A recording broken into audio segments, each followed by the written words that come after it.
Γεια σας παιδιά, καλώς ήρθατε σε ένα ακόμα βίντεο των Greek Explorer. Σήμερα έχω ανέβει πάνω στο βουνό, δίπλα από το καλάθι. Δείτε εδώ ηλιοβασίλεμα, αν φαίνεται, να το. Και έχει ξεκινήσει και βρέχει. Ήρθαμε εδώ πάνω μήπως πετύχουμε λίγο χιόνι, αλλά δυστυχώς τίποτα. Απέναντι βρέχει τώρα. Να και ο Βασίλης εδώ πέρα, μέλος της ομάδας. Για πες Βασίλη.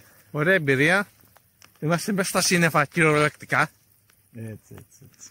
Άλλη μια ωραία ανάμνηση με την ομάδα. Έχουμε ντυθεί σαν τα κρεμμύδια. Εκεί απέναντι όπως βλέπετε βρέχει. Στο βάθος Καλαμάτα. Στο βάθος η Καλαμάτα, δεν ξέρω αν μπορείτε να παρατηρήσετε. Ο Μεσσηνιακός κόλπος, αν φαίνεται. Ωραία είναι. Δυστυχώς δεν συναντήσαμε χιόνι. Ναι, δυστυχώς δεν συναντήσαμε χιόνι. Και πάμε σιγά σιγά να φύγουμε. Μια στενιχτώνει γιατί δεν είναι Αυτά. το βράδυ. Λοιπόν, προχωράμε λίγο πιο κάτω και θα κλείσουμε.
Έχει δυναμώσει η βροχή.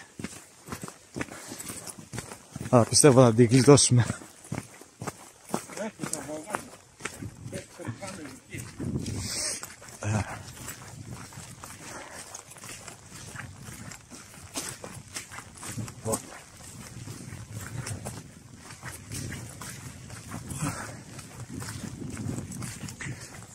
Λοιπόν παιδάκια, αυτό ήταν το μικρό βίντεο. Εμείς θα τα πούμε σε ένα επόμενο. Γεια σας.